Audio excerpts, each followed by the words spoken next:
Salut et bienvenue dans Maurienne Zap. Allez, c'est parti! Jeudi et mercredi 4 juillet, Transalp Autocar via l'organisme Réunir a organisé pour ses conducteurs une formation. Chacun d'entre eux a testé ses réflexes et temps de réaction sur Cassiopée, le premier bus de simulation. L'idée, c'est non pas de reproduire ou de concurrencer des simulateurs existants, mais d'approcher avec davantage de précision et d'efficacité le métier des voyageurs. C'est un véhicule, un simulateur, tout simplement, c'est pas autre chose, un simulateur qui a été conçu pour servir le métier des conducteurs de car, pour en fait avec eux et en toute sécurité et sans consommer du carbone et sans consommer non plus du carburant, faire en sorte que en fait en toute sécurité dans un espace fermé d'une certaine façon, on puisse analyser des situations le plus proche possible de la réalité pour trouver des réponses en matière de sécurité routière et d'économie lorsqu'on parle d'éco-conduite ou d'utilisation des matériels qui est confié au conducteur. Voilà. Donc c'est un outil qui en fait consiste à traiter trois grands domaines, donc qui font partie du métier des conducteurs. C'est le comportement, c'est une simulation au niveau des comportements en matière donc, de prévention du risque routier, si on le prend au sens générique du terme. Travailler sur la manœuvre, parce qu'il se trouve que les conducteurs sont contraints quelquefois, en fonction de l'environnement aussi, à des techniques très particulières de manœuvre, notamment au niveau des marches arrière, en situation de neige, en situation de nuit, de pluie, etc., avec des véhicules qui sont encombrants et pas toujours faciles à manipuler. Et puis un troisième aspect d'ordre économique, qui est de gérer effectivement l'économie relative en matière d'exploitation des véhicules, qu'on appelle l'éco-conduite, c'est-à-dire les économies de carburant, mais aussi économies au niveau de l'ensemble des dispositifs donc des véhicules, freinage, pneumatique, etc. Et travailler sur le confort des usagers et des passagers. Très intéressante, puisque on se retrouve dans des situations où on n'est pas forcément, où on l'est pas forcément sur la route et on ne connaît pas nos réactions.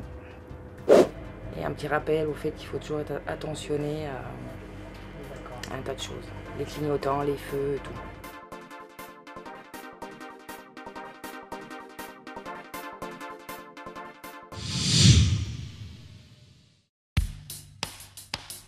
Le vendredi 6 juillet, l'Espace Jeune a organisé au lac de Villars-Gondran la première journée SPC Festival pour les jeunes collégiens et lycéens.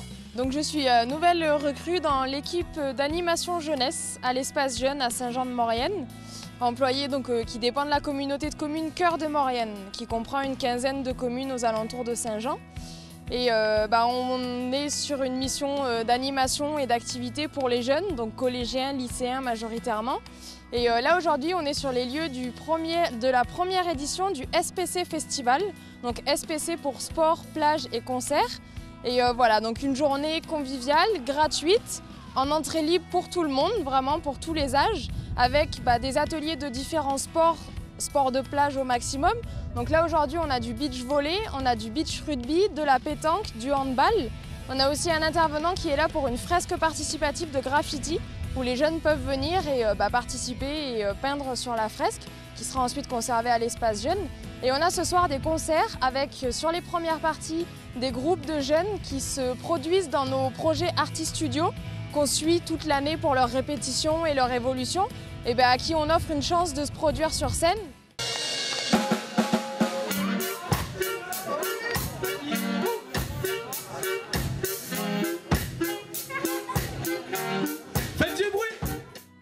Et avec en tête d'affiche Led Zeppelin, donc c'est un groupe de Chambéry qui fait un tribute qui reprend beaucoup de chansons de Led Zeppelin.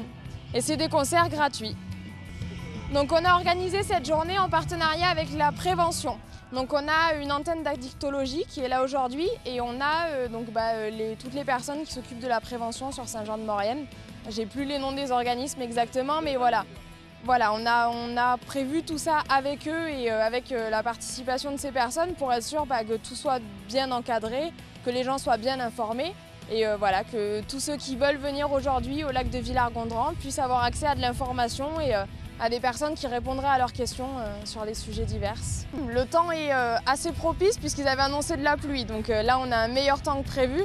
Donc il est encore tôt, je pense que pour les concerts on aura plus de monde que ça.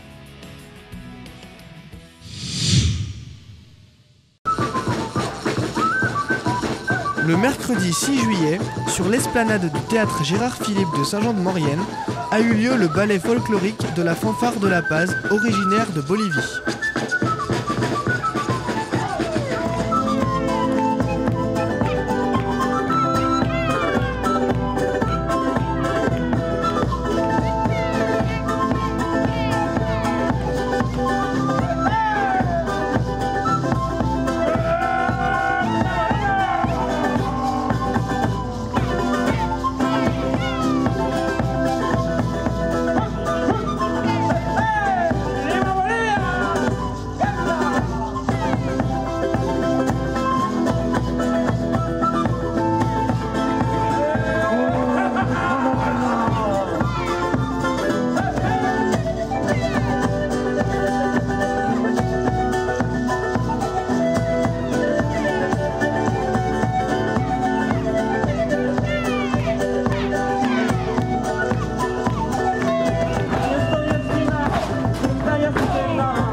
Pour l'instant pas trop dur.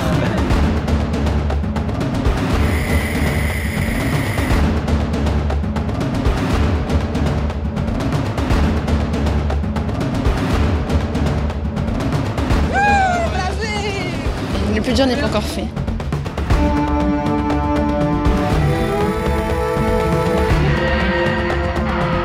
C'est l'horreur.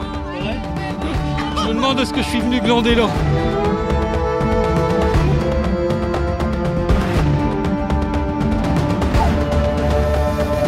I'm feeling very good. Yes, I'm feeling very good.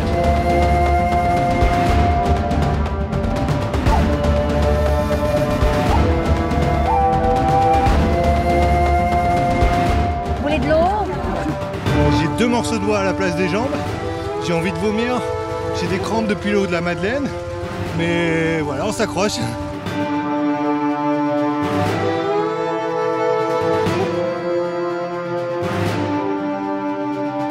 Oh, c'est mort. Je suis mort.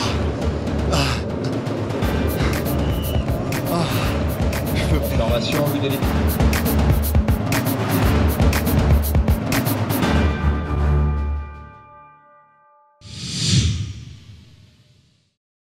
Comme chaque année du 21 au 29 juillet, aura lieu le Pixon. Valoir va organiser une semaine chargée en musique qui finira en beauté avec les concerts du 28 et 29 juillet. Pour plus d'informations, nous vous invitons à regarder le Maurienne Mag numéro 101 sur www.maurienne.tv. Du 20 au 29 juillet se déroulera aux Albiers la 3e édition du festival de musique celtique, le Celtissime. Vous y trouverez plein d'animations et pas moins de 150 musiciens. Le dimanche 22 juillet, le club cyclotourisme mauriennais organise la randonnée des lacets mauriennais. Vous seront proposés 3 circuits routes, 2 VTT, le départ se fera au champ de foire de 6h30 à 8h30 et l'arrivée place du Forum avec repas. Pour plus d'informations, appelez le 06 21 67 11 07. Le Maurienne Zap, c'est terminé, à la semaine prochaine.